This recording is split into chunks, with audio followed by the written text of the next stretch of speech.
আজানের মাধ্যমে মানুষকে ইবাদতের জন্য আহ্বান করা হয়, এর চাইতে বড় ভালো উত্তম কাজ আর কিছু হতে পারে না। বড় দুঃখের বিষয় হলো এটাই যে আমরা আজকে আজান দেওয়ার থেকে সবচাইতে বেশি গাফেল। আমরা আজান দেওয়ার ক্ষেত্রে সবচাইতে কি বেশি গাফেল। আপনি আমাদের সমাজের দিকে যদি এখন একটু তাকান, ম্যাক্সিমাম মসজিদে দেখবেন এমন এমন মুয়াজ্জিন রাখে, মানে এলাকার যেটা অচল ওইটা হলো মসজিদের মুয়াজ্জিন। কথা কি ভুল বলেছি? যেটা এলাকার অচল, যেই মানুষটা এলাকায় অচল, মানে এখন আর চলে না, এর দিয়ে কোনো কাজ হয় না, তাকে রাখে হলো মসজিদের মুয়াজ্জিন। আর ইমামদের কথা তো বলবোই না, ইমামদেরকে তো বর্তমান সমাজের মানুষ সম্মান করে না বললেই চলে। আর আমি একটা কথা সব সময় বলি, নিজের মর্যাদা যদি নিজে ধরে রাখতে চান, তাহলে আপনি যেটার উপরে আছেন সেটার সঠিকটার উপরে টিকে থাকতে হবে। কথাটা একটু ব্যাখ্যা করে বলি। আজকের আলেম ওলামাদেরকে মানুষ সম্মান করে না, কেন করে না জানেন?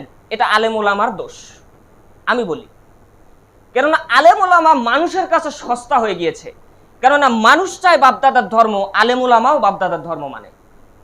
কোনো আলেম যদি মজবুত অন্তর নিয়ে যদি বলতো, এই মহল্লার ভিতরে যেই বাড়িতে গান বাজনা হবে ওই বাড়িতে আমি বিবাহ পড়াবো না, দেখি তো ওই মহল্লার কোন বেটা আছে গান বাজনা করে তার বিটির বিবাহ দেয়, হবে না। আলেম ছাড়া হবে না। আলেম যদি মেম্বারে বসে যদি বলতো যে যেই ব্যক্তি সুদ খায়, ঘুষ খায়, যে ব্যক্তি সালাত আদায় করে না, ধর্ম মানে না, এই ব্যক্তি মারা গেলে আমি তার জানাজা পড়াবো না, তাহলে দেখতেন সমাজে কতগুলি মানুষ সুদ খেত, ঘুষ খেত, আর ইসলাম থেকে দূরে থাকতো।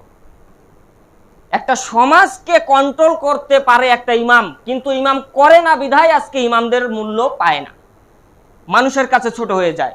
মসজিদের সেক্রেটারি এসে ইমামের উপরে কথা বলে, মসজিদের সভাপতি এসে ইমামের উপরে কথা বলে, অথচ ইমাম শব্দের অর্থই হলো নেতা। আপনার মহল্লার নেতা হলো একজন ইমাম। আর মুয়াজ্জিন, যেটা বলতেছিলাম, মুয়াজ্জিনকে রাখে হলো কি সমাজের অচল যেটা, এটাকে রাখে মসজিদের মুয়াজ্জিন।